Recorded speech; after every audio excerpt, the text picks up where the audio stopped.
Bataan Gaming, let's go!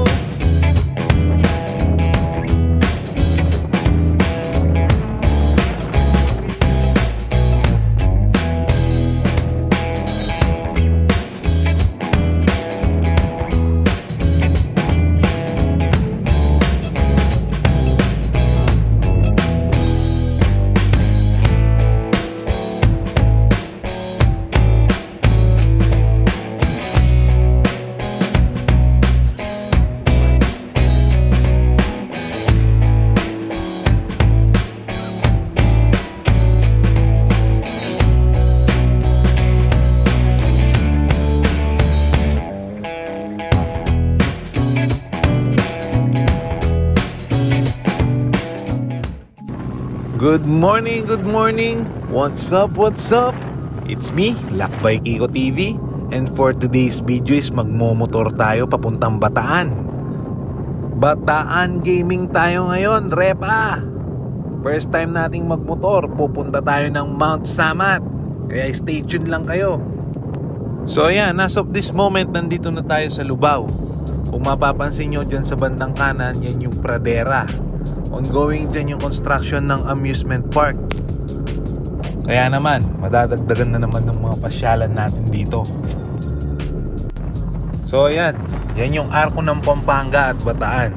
Kaya lang nasira yan nung nagkaroon ng malakas na lindol way back 2019. So sa mga nagbabalak bumiyahe dito, pag nandito ka na sa lugar na ito, itong pakanan is papuntang Zambales at Olongapo.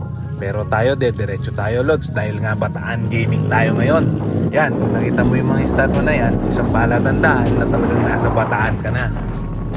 At syempre, kung bago ka pa lang sa aking channel, please comment, like, and subscribe. At pakipindot mo na rin yung notification bell para ma-update ka sa mga bagong upload na video natin. Kaya ano pang hinihintay mo? Tara, sagot ko na yung libreng pasyal mo online. Let's go!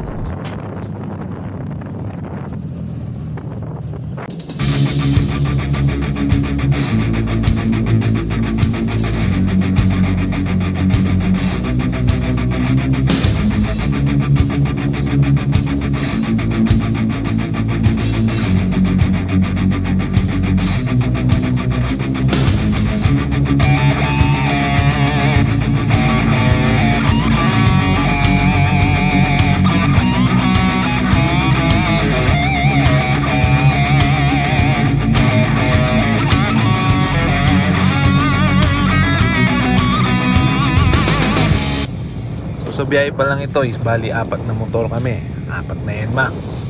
So bali 3 version 2 tsaka isang version 1. Sa atin nga, yan yung mga kasama natin. Talagang ini-enjoy yung daan dahil na napakaluwag, napakagandang magmotor dito sa Bataan, guys.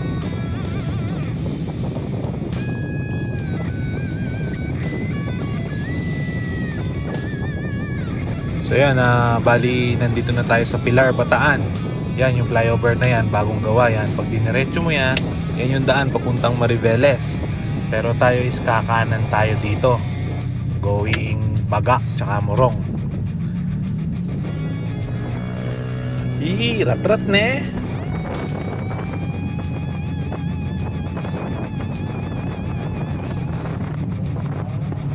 So yun guys, bali kakanan na tayo dito. Sa lahat ng babiyahe dito, tandaan nyo lang to, itong flyover, pakanan, pupunta kayo ng Mount Samat. Tapos gusto ko lang palang i-shoutout yung aking pinsan, si Boss Alex, yung may-ari ng MTL Motor Parts and Accessories. So bali, mamaya dadaan tayo dyan para makapag-iwan tayo ng sticker. Mamaya na siguro dahil nga yan, yung shop niya, yung sa kaliwa. Mamaya na lang kami dadaan, gawa nga ng medyo oras na, lalarga na muna kami. So sa lahat ng magpapagawa ng motor, kung naghahanap kayo ng mapagkakatiwalaan at quality yung gawa, dyan sa MTL Motor Parts and Accessories, shoutout sa inyong lahat. Let's go! Salamat tama? Wow! Papunta? Pabalik? Kaya kung balo ka rin, kung namin Paul. Papunta na kaya? Kaya po rin. Wala rin mas masanting ngayon eh. Ha? Papunta na ako. Ako takit yan. Okay.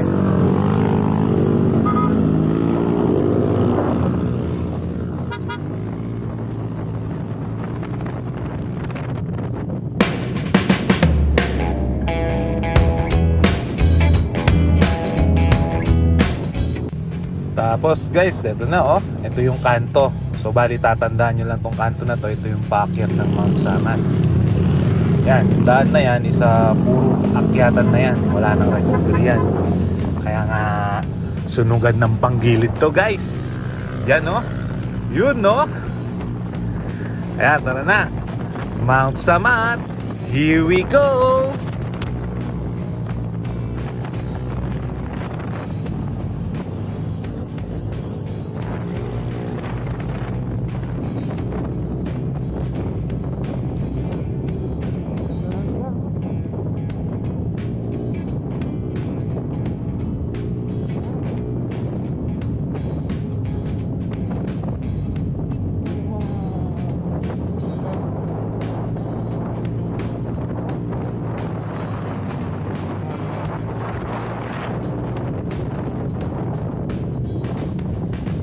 Grabe, napaka-presko dito.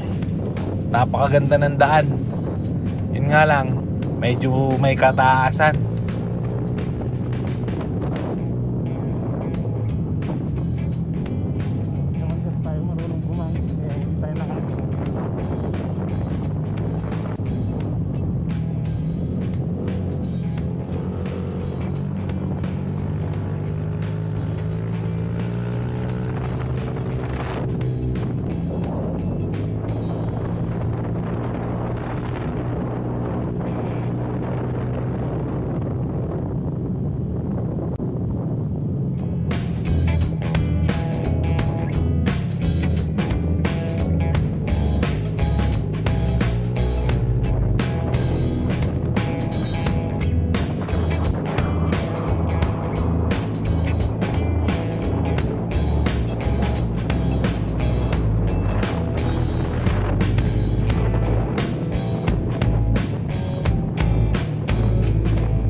Ay, grabe oh. May camera pala doon. Hindi tayo prepared.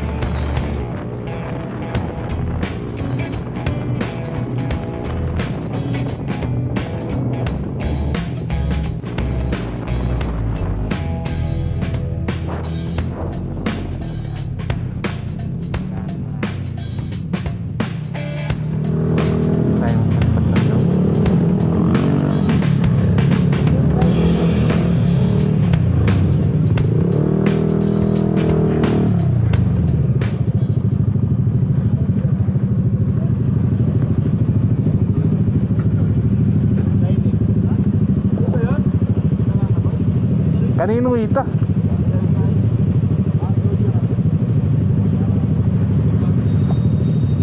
So yan guys, nandito na kami sa Mount Samat. Grabe, ganda ng daan. May mga nangamoy yata ang lining.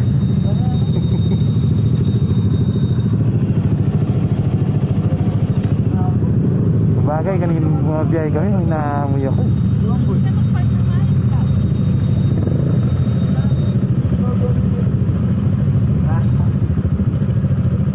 Station lang guys. Stand ko, boss.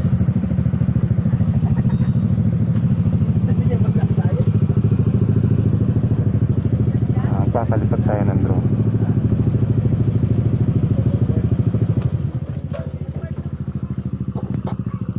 Stay tuned guys ha.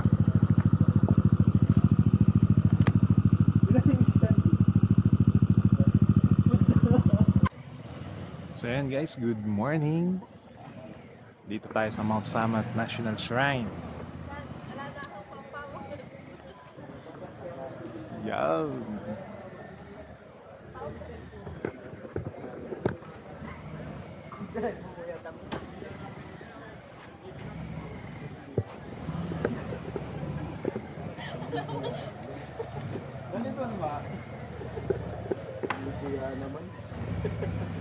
Sa magkano?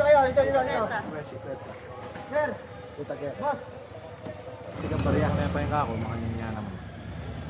Puta na mo kayo mga. Sa papa lang, papa. Yan, mapinti ko yan. Wala po yan. So, yan. Ganda ng Harley ni Sir oh.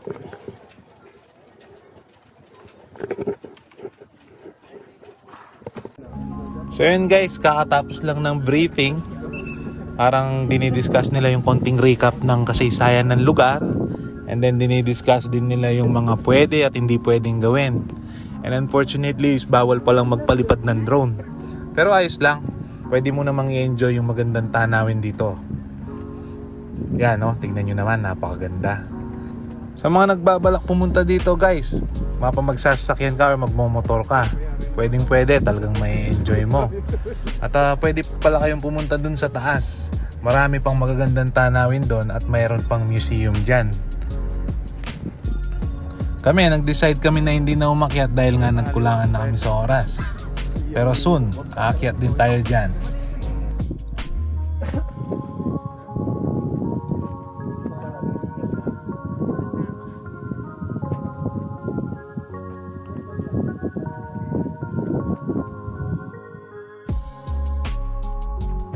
So yun guys, pababa na kami. Then nahanap muna tayo ng makakainan. Siguro doon na lang sa baba. Then after that is next destination namin is Dunsulan Falls. Search kasi kami kanina, so medyo malapit lang naman daw yung area. Kaya tara, stay tuned lang kayo. Let's go!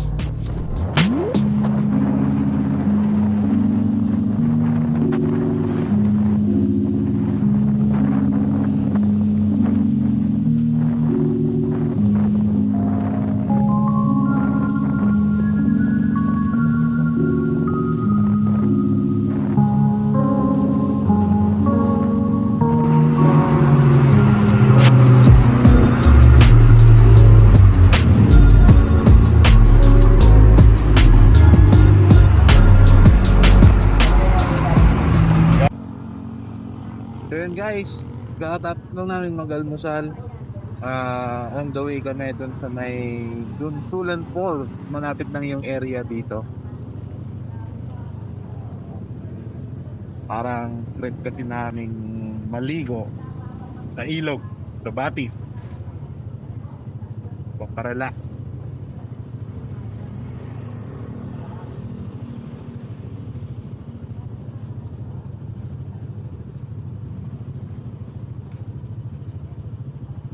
Yun, time check 9:27 in the morning.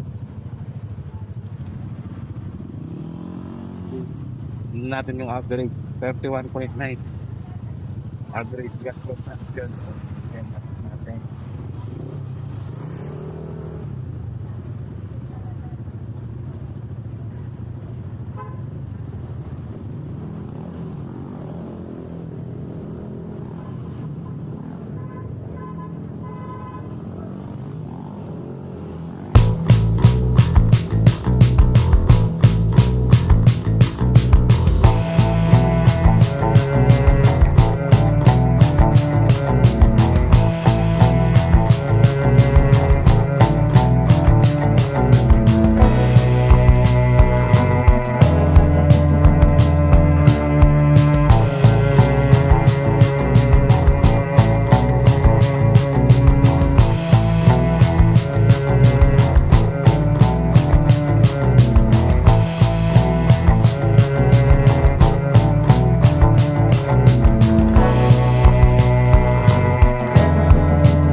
Bali kuya, magkano yung entrance fee dito pagka?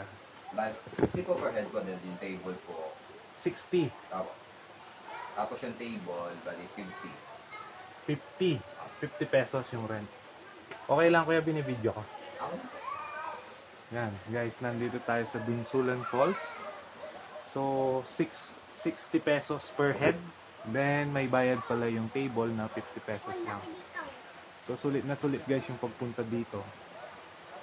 So private property to kuya or Under po kami ng LGU po. under to ng LGU, no? Sige kuya, salamat. Thank you po. Thank you po.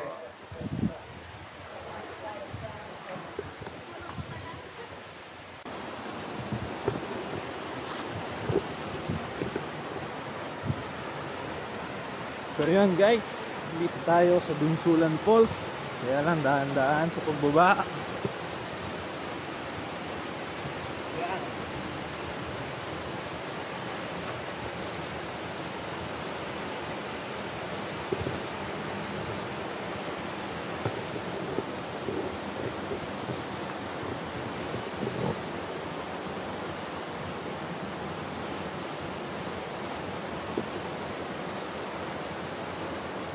Kuya, malalim ba doon?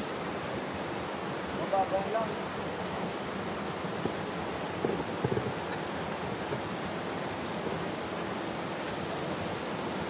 Kuya, hanggang anong oras yung calls na to?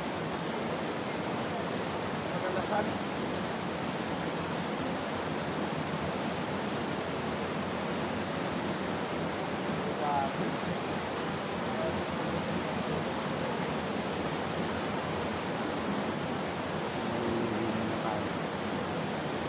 Gawin ka rin tamo.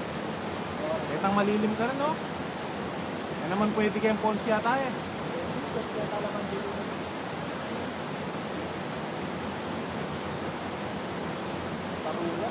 Maliligo tayo.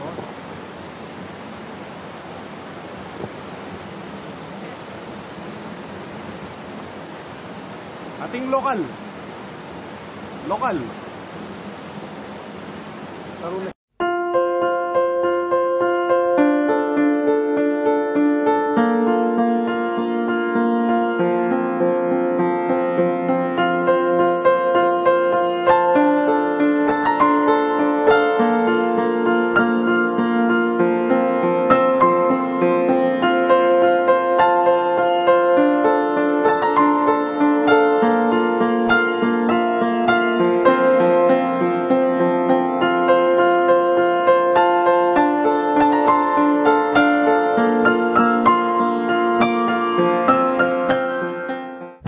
Yo!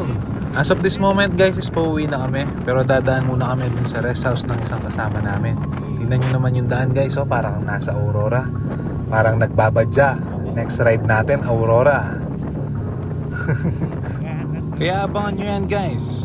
At muli po, ito po si Lakbay Kiko TV. Hanggang sa muli nating ride adventure. Bye bye!